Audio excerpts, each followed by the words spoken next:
over here. We'll pause.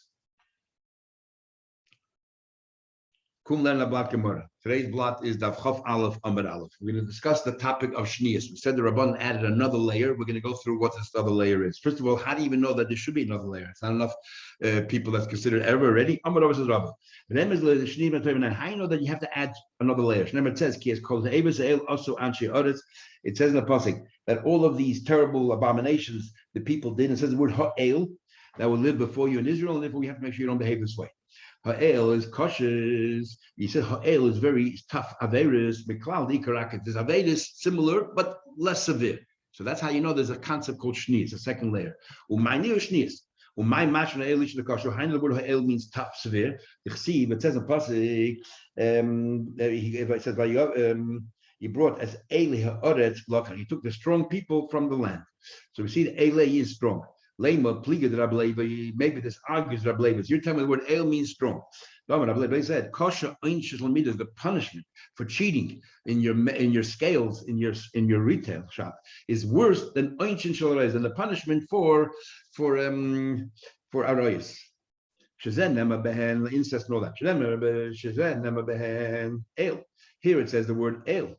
And over here it says by weights it says the word Eila. And Eila is tough. So it sees from here that Eila is not tough. And you just said before, but it says it's called Eila as if it's tough.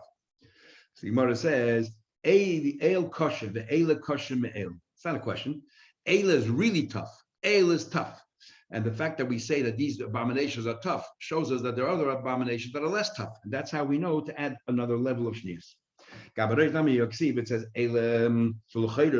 by Arayas. Actually, it says Elam. So what do you tell me that Midas is tougher than Arayas? We find the word Ela by Arayas just as well. It says whoever does from the another part, whoever does from these abominations, ha Ela. So what are you making a distinction between weights, false weights, and Arayas? Ahu lemute Midas mekaris. Now we need that to tell you that only Arayas do you get karis, but you don't get that kind of a punishment when it comes to falsifying your scales. So what do you mean scales is the punishment of scales is worse than arayis? Moran said, I'll tell you why. Hani efshe b'tshuva. When it comes to arayis, you could always do tshuva. But hani lo efshe b'tshuva. When it comes to midas, you cannot do tshuva because how do you know who you cheated? How are you ever going to pay everybody back? And therefore, it's not able to be done tshuva. And Rashi says arayis you do tshuva as long as you didn't create any mamzerim. So therefore, you can do tshuva. But by Gzela, there's no way you can do tshuva. You stole from the public. From here, it says in Pasuk by Shlomo Melech, it says in Keheles that Shlomo was a very smart person and he added all these extra things. And he says, V'izin, and it's what it means. He listened, v'chikin, he interrogated, tikim mishom haber. He made many, and he instituted many misholim. So we say over there, before Shlomo, Izin is also the word a handle on a pot. So this is what he said. Before Shlomo came along, he told like a pot that had no handles. Came along Shlomo and he added handles. Now, but we're learning more Erevin that he added the mitzvah of Erevin and he added the mitzvah of Til Shaddai, washing for bread. Now we're saying that Shlomo Melech also added the extra layer of Oznayim. He added the extra layer of Shnius. That's what he did to safeguard the Torah. Rabbi Isha says, from here, also from Kalad, but later on, where it says, you turn away, al tababoy, don't cross over it. Say to Allah, you should walk away from it, and cross it over. Again, add some more layers, keep it distant from it. That's again the idea of Shnius. This is Rabbi Isha, what he said. I can compare it to La'adam, Misham Pardes, that let's say a person wants to guard an orchard. If you stand guard outside of the orchard, then then everything is guarded. If you're standing inside to watch it, then only what you can see in front of you is being watched. And what's behind you, you cannot watch. Therefore, you have to have an extra layer of the Rabban. So you want to Ravashi Badusi is false. Hassam is not a good example. Hassam shalafana miyah mishtamet. At least when you're standing in the orchard, what's in front of you, you are watching. You're not guarding what's behind you. Hach over here, if you don't have the second layer of shnius, then pagaber v'gufa. Not only are you not doing the extra precautions, even you'll start eroding the very essence of the Torah as well. Interesting, we call it. Rav Ashi gave an example, and we call it bedusi, which means it's a lie, or bedusi is nonsense. And but what's most interesting, we find this kind of this thing a few times about Rav Ashi. Rav Ashi was the editor of the Gemara, and he allowed them to put into the Gemara strong words against himself. That Rav Ashi, what he said, Bedusi, which means literally a lie, who made it up, or Berusi, that it's a mistake or foolish. It's amazing, the humility. And we're going to learn in Gemara Gittin, the Gemara says, there's nobody like, for instance, Rebbe to Rav Ashi, and yet look how humble he was. He allowed them to put into his Gemara that what he says is Bedusi. Anyhow, it says here, that's why they have on Sidurim a margin, because even if the margin rips a little bit, the aces of the Siddur still remains intact. So the same thing over here, that the Shnias is not only to protect the Shnias, to protect the dinim of the Torah itself. Goof, let's analyze. The following plus it says the Shmartim, Mr. Shmartim, you should guard that which needs to be guarded. So we dash and assume Mishmeres, Mishmarti. We're using more Shabbos for Truma, extra things, Trumat Meah. Over here we're saying add another guard to my Torah, which is safeguarding you, add another layer. If so, Hadaraisi comes that Shnias is not Midrabana, it's all from the Torah. So what says he right? The Rai sits in the Torah. Upirshu Rabbanon. The Torah Rabbanon came along and explained what the Torah means. So the Gemara called Torah Nami Pirshu Rabbanon. The whole Torah. There's not one mitzvah that we can do exactly what the Torah says. We always need the Rabbanon to come and explain what we have to do. How would you know what tefillin is? How would you know what Shabbos is? Any mitzvah. Element of the Rabbanon because Machmal. You're right. Holding the Rabbanon and the pasuk is only in the Smachta. So what are the Shnias? What are we learning? Mayim Shnias. What exactly are the Shnias? Is the following. We're adding another layer. The Torah says your mother, Amy might. We're going to add your mother's mother. The Rabbanon will gaze on your mother's mother because if we allow that, next time you'll have a relation with your mother itself. And once we talk about your mother's mother, we also go sideways and we say the aim of it and your father's mother, because your father's mother, if you allow that, next time will be your mother's mother. If you allow that, it'll be your mother. The Gemara's going to ask later, isn't that a gzera, two gzeras, 2 steps away? And the same thing is the H is Avi Aviv, your father's wife, all the same thing.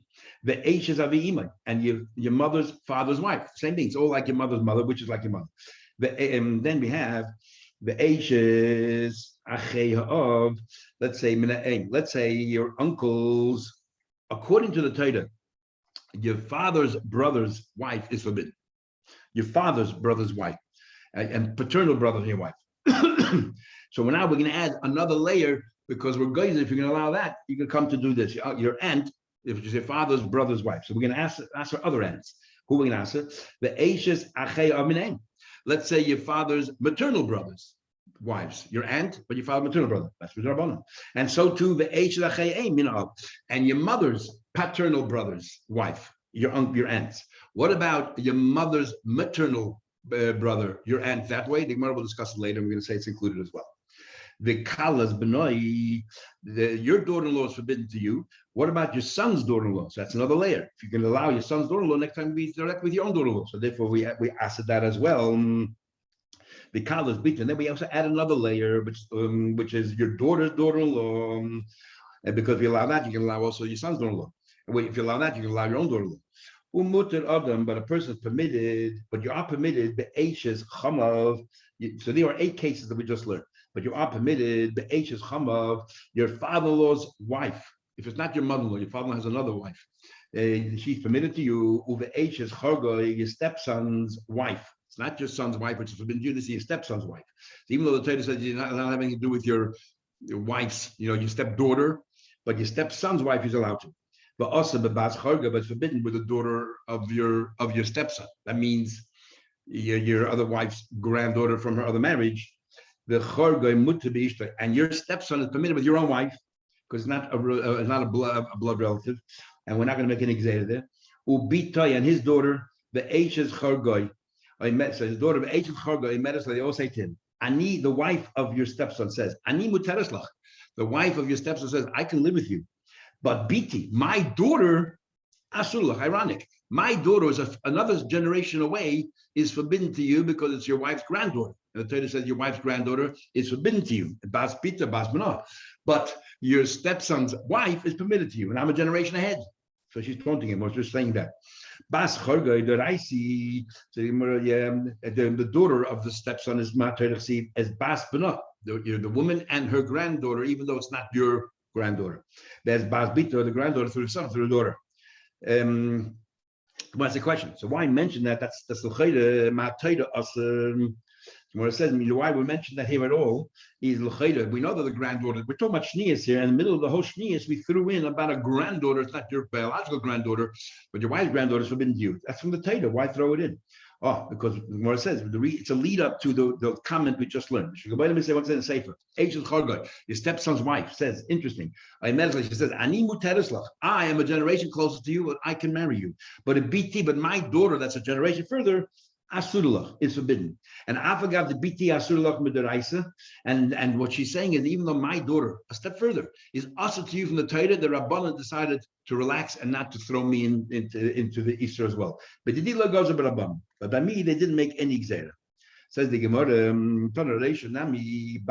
therefore, it mentions there also the daughter. To get to that kind of a comment, we had to introduce the daughter of the stepson.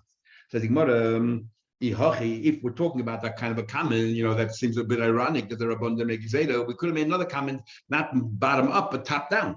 If so, H is Chama, the wife of his mother-in-law, not his mother-in-law, the wife of his father-in-law can say the same thing. I'm only a generation away from you, and the Rabbanan decide not to ask me. Ani mutereslach, but a BT, my daughter, which is your wife's sister, Asurulach, is forbidden to you. The Havachai Sishta. It's your wife's sister. So why she also can make a similar comment. The Gemara says no. The reason why the Braysos bring that is very simple. That comment about her daughter, in other words, your granddaughter, your wife's granddaughter is always forbidden to you, regardless if your wife's still alive or not. But when it comes to your wife's sister, if your wife passes away, you're allowed to marry a sister. So it's not an open-ended statement. Taking on further, Rav says, there are 4 women that it doesn't go out and it does not go out ad infinitum, the generations. And the other class, I don't know 3 of them. I know there are 4, but I only know 3 of them. Now what we only say it stops at them. All the other ones, it goes on forever, but this one stops at them. Esher, and these are they. And they are Eshes Achi Ha'em Min Av. Let's say you're the wife of your uncle, your paternal, your mother's brother. Your mother's brother is maternal. Your mother's maternal brother's wife, we said before, is Asa. It's only Asa for them. We don't go any generations above that. We don't say your great uncle's, maternal brother and all that. If we don't say that. But we don't go any further. And the reason why we're going further is because there's no Isa Deraisa. If you go up or down on that level, there's no ever can come to Isa Deraisa. So we only left it at that generation. That's it. We don't go to the great uncle, the same situation. The mother's brother. We don't go that far. Next one is the Ashes Achei of Minaim. The same thing is your uncle's wife, but your father's brothers, but maternal brothers. Again, maternal brothers never turns into a Torah. So we don't up or down doesn't go. It doesn't never turns into a Torah. So we're not going to make the expanding Zera anymore. The Kalosai and his daughter-in-law as well, which we'll soon explain. The Kalosai is not a Shnia. Kalosai is in the Eastern of the Torah, and we're talking about it here. The daughter-in-law of your daughter. The daughter-in-law of your daughter, not the daughter-in-law of your son, because the daughter-in-law of your son, if you go up one generation, it's your own daughter-in-law, that's also Matera. But the daughter-in-law of your daughter can never become Matera, so it's only limited to that generation and no further. Was the Edie said, I know the 4th one. And he said, the 4th one is? Af Ashes Avi Imai. Your Zayda, your mother's father's wife. Your mother's father's wife, only it doesn't go any further. And therefore, for example, your mother's father's, let's say your mother's father's wife, go up a generation, we're not going to ask it. We don't go any further than that. Why? Because there's no real case of Ishus in the Torah in this case. It never comes to the Torah. Remember, as he said, he goes one generation higher. Rav only goes 1 generation up, and he went 2 generations up. But Rav, my time in the Chashulei, why doesn't he count it? He says, he says, no, I am worried about if we're going to allow your mother's father's wife, then that doesn't go any further, then we're going to make a mistake with your father's fathers, and there we could come to the rice. It's close enough that we should continue the Gzera. Was the eating this arranging thing? People generally hang around their fathers. People are generally closer to the father's side of the family than the mother's side of the family. And therefore, everyone knows that the father's side of the family, I understand, is more Yisurim because I'm much closer. Interesting. Gemara makes a comment that people were generally closer with their father's side of the family, their cousins, everything else, than the mother's side of the family. Now, today we can't really know that because today we travel a lot. We're all over the world. Who knows who you're physically close to. But an interesting idea. That's a natural. Anyhow, so going further, Kalasa happy mentioned Donald that I say smart tighter. The Chsiv Erbet Kalas you shouldn't live with the Donald. Ema Kalas Benai. So Gemara says, Ema, let us say Kalas Benai. We're not talking about your own Donald. That's not Torah. We're talking about your son's Donald. So Gemara says, what? Son's Donald is also for Kalas Benai. Yesh lahefsik. The Kalas Benai. You're telling me that what it comes to a stop? No, it doesn't. Since your own Donald is also not Torah, then your son's Donald continues forever. Your grandson's Donald and so on. But Tanya Kalasa Erbes Kalas Benai Shni is a Shni. V'chin Atrom Benai goes to the son. V'ben Benai Atzer Goderis goes forevermore. Where we don't go any further is your daughter's daughter-in-law. Rav Chizda wants to make an interesting comment. I once heard from a great man, Umaner Rav Ami, that he said these words, very cryptic. The reason why we forbade a daughter-in-law is because of another daughter-in-law. What does it mean? But a stargazer once came over to me and said to me, Malafna Habisa, one day you're going to be a very wise person. Amina, I said to myself, if this stargazer turns out to be correct, then if this stargazer turns out correct, then then I'll figure out what Rabbi said. That's going to be my acid test if I'm smart or not. And if I end up being a malamed for little kids in school because I'm not too smart, let's say that's my guess, my best skills, then I'm not only embarrassed. I walk into the base of management and ask them what they think it means.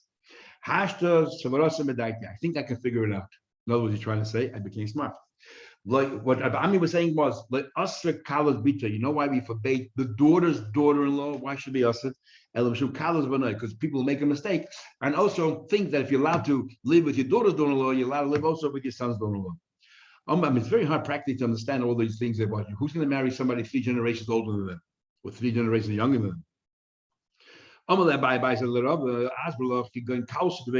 take it back, I guess it can happen. I'll explain to you. What do you mean? Where can you make a mistake? You're going Kalasa de Bay Bar Tzisoy. In the family Bar Tzisoy, you had the daughter's daughter-in-law and the son's daughter-in-law living together. So you see, it's fine. They're very close. And it's possible to make that mistake. If one is permitted, you'll think the other one's permitted as well. Machlek is a shaynim, therefore, that the only time we're worried is if they actually both live in the same precinct or the same house. Or this is just an example, but it doesn't matter where they live. It's always Asr, the daughter's daughter-in-law. Now, my Papa says, going Kalasa, but Abba says, Papa Abba is a rich man. He had all the families living with him. And Avashi Amar, just a few generations later, going Kalasa, the Bay Mari Bar Isik. For example, the daughter-in-law of Mari Bar Isik. And Taser already says there must be 2 Mari Bar Isiks because of Ashi was born the day that Rava passed away, and there's a Mari Bar Isik in times of Rava. So times of Chizd actually, which is a generation before Rava. And we see clear traces here and Rashi and Gittin that Rava literally died the day that Ashi passed away. Other way around, sorry. That Rav Ashi was born the day that Rava passed away, but the Rambam writes that Rav Ashi learned from Rava. Completely argues with what they say in the beginning of the Rambam, the introduction to the Rambam.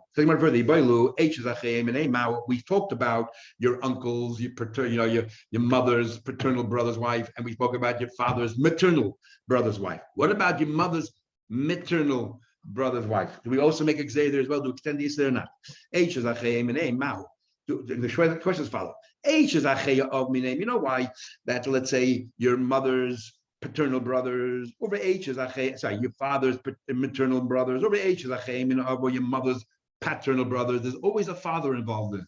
Is the ikatzadok, because there's a father involved there halfway, so therefore it's close enough that we'll say, look, your father's paternal brother's wife is forbidden, so we're going to extend it to your father's maternal brothers or your mother's paternal brother. So there's always a father involved there.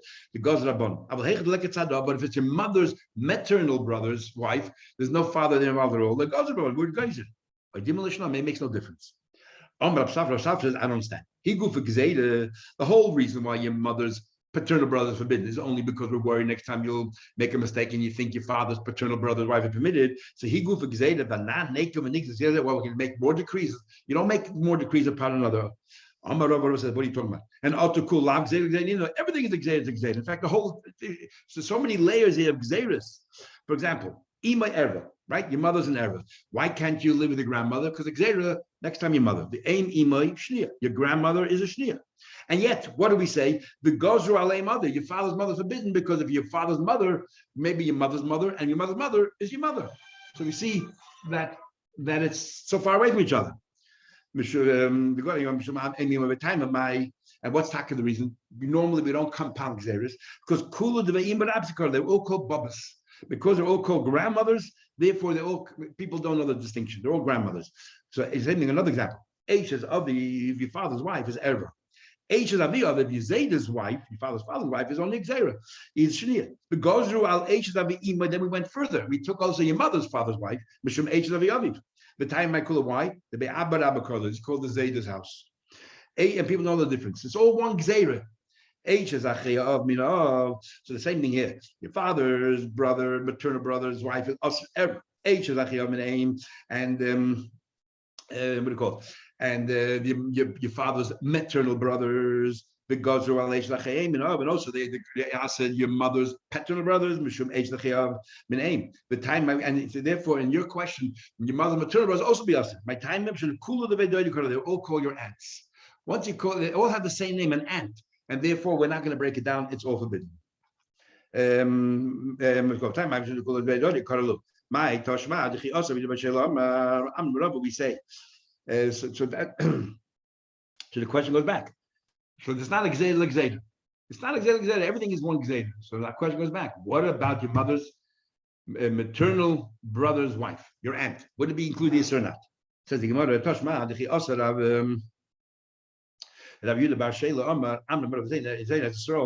say the following expression.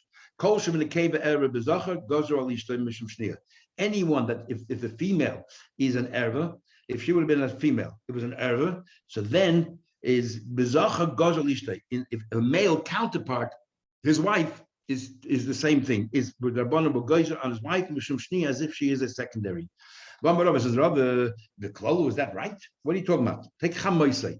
Take, for example, let's say your mother-in-law, your mother-in-law's an erva. H is chama, and yet your father-in-law's other wife, muteris. According to you, the father-in-law is like your mother, but it's a male version of it, and his wife should be awesome, but it isn't. And yet, according to Bibel Shayla should. Or another example, Bas Chamaisai, the daughter of, let's say, of your mother-in-law. In other words, your wife's sister is erva. Yet H is ben Chamaisai. Let's say your wife's brother's wife is permitted to you. Now, your wife's brother, just like if you've been a woman, have been asa, but is a brother, and yet his wife permitted. In Muteris. Bas Chama, the daughter of your father-in-law, is erva, right? Again, it's your wife's sister, and yet the Aish is ben Chama muteres. Chagasa, your stepson, is erva.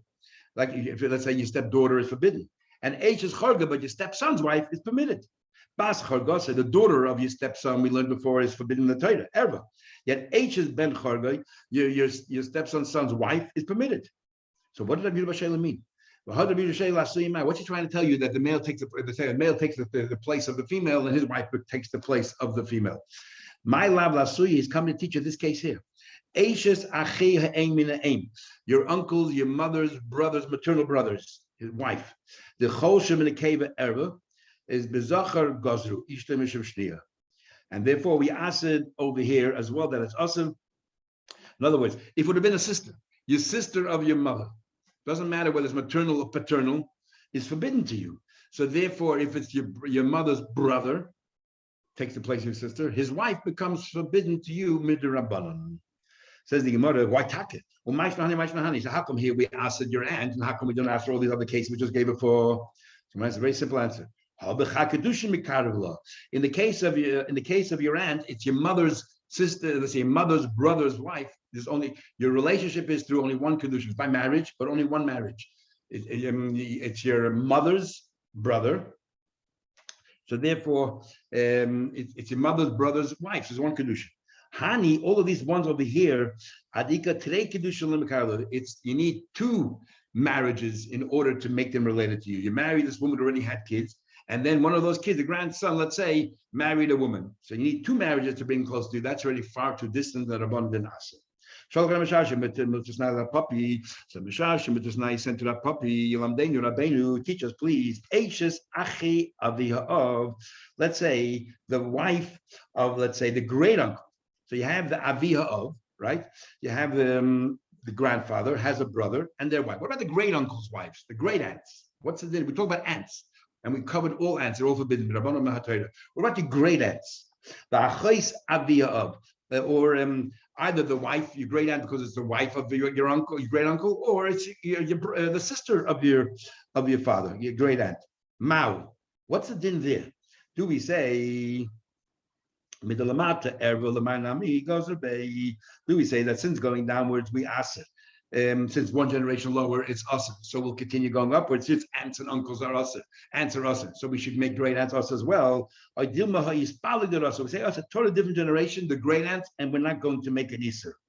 Toshma coming here. My shnias, we just enumerated a whole bunch of shnias, but like a chashlo badai, this wasn't mentioned. Doesn't that prove that it's not part of the Easter? Your great aunt is permitted. Says Gemara no raya. Tana v'shaya. Maybe the Brisa didn't bother tabulating every single instance. Well, we have a rule that if you leave out, you have to leave out at least two cases. My shy, the high shy. What else did he leave out? Someone says shy shni is Rabchia. Rabchia lists another 6, and none of those are mentioned here. So maybe missed out, and including great aunts. Ameimar achsher. Ameimar said it's permitted. The ashes achi avi of. If he said that great aunts, your grandfather's brother's wives are permitted. Uva achos avi of him. So your grandfather's sisters are permitted. Great aunts are permitted. I saw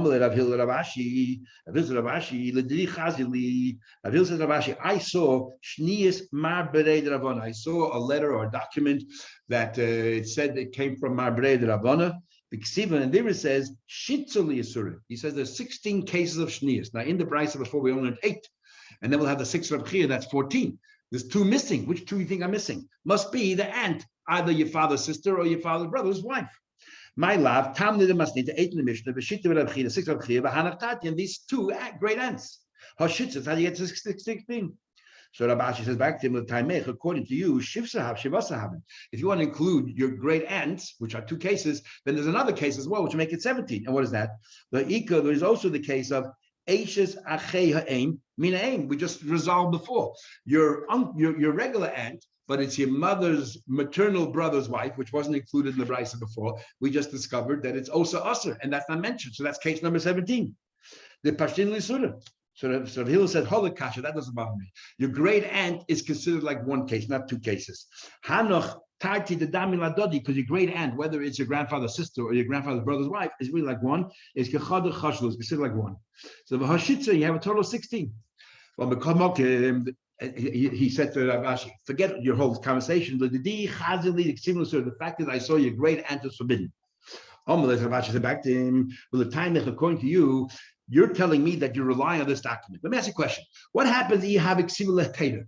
What happened if the document would have said that the great aunt is permitted? Me have it samchet olayu? Would you have relied on it? The Mabrei de Ravona, would you rely on you work around saying, oh, you're allowed to marry a great aunt? No, but did you already make up your mind before and you just found some document, you don't care if it's true or not true, you're happy to quote it? Or you're completely relying on the document, whatever it says. It just happens to be that it's machmir. But if it had been mekel, you would have walked around saying that. You wouldn't have walked around saying mekel. You know why? Because michasim alaya, you would have said, there's no signature there. Who said that it's authentic? Who said that he signed on it? No, so now suddenly, because he agrees with your opinion, you're running around saying, very interesting approach. He's hashed nami because it's Lisa lav mar he never signed it. So therefore, actually, halacha big machlekes whether you're allowed to marry aunts or not. Halacha technically is you're allowed to marry your great aunt. Just very quickly, Tani Rabchia says that I'm going to add just 6 more cases. Shlishi shebebnoi ushebebita. He says I'm going to add a 3rd generation here. For example, we said before, let's say your grandson's daughter, 3 generations. You're talking about your great granddaughter. I mean, just practically speaking, it seems it's just more theoretical than actually happening, more academical. So your grandson's daughter, right? Because your granddaughter is an heir, but it tells us clearly, and we're adding another later, a 3rd generation. This is where he's going. He's going to a 3rd layer, a 3rd generation. Before we learned only 2 generations.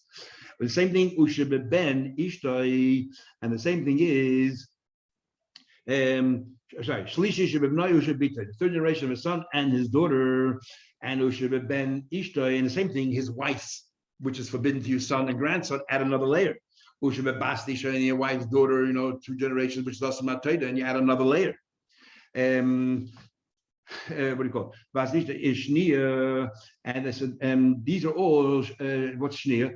Let's say your mother-in-law's or your father-in-law's mother, your mother-in-law's mother, they're arayos, and so the V so these are all shnias, and then going upwards. So downwards we go 3 generations, and going upwards he's including his wife. Including his wife is 1 generation, her mother 2nd generation, her mother again is a 3rd generation, and I'm going to add 1 more layer, the 4th generation. In other words, your wife's great grandmother is forbidden. That's also shnia. Why, when you go upwards, you include your wife as 1 of the generations? You're saying 4 generations, really, you just mean 3 go upwards. When you're going downwards, you exclude your wife, you just start straight away from the next generation, and you go down 3 generations. At the end of the day, you're talking about 3 generations. Why upwards you include your wife, and downwards you don't? So we answer very simply. The only reason why your mother-in-law is forbidden to you is because of your wife. The Isura Mikoich Ishtikas is because it's your wife's mother or your wife's father's mother, and so on and so forth. So therefore, Choshel, you include her because she's the cause of that Isur. Lemata, the reason why you cannot have relations with his daughter, not because it's your wife's daughter, it's because it's your daughter. The Isura Lam Mikoich Ishtikas, it comes to your wife. Like a Choshel, you don't count it. So what about your wife's daughter and your wife's son? That's the only reason it's not yours, it's your stepson. Why is it also because of your wife? So include her there, and therefore call that 4 generations. These students because each because your wife look choshela, and you don't count her. So my answer is ID the tana shloisha doiris lamata the day, because when you talk about your own wife and your children, you talk about 3 generations.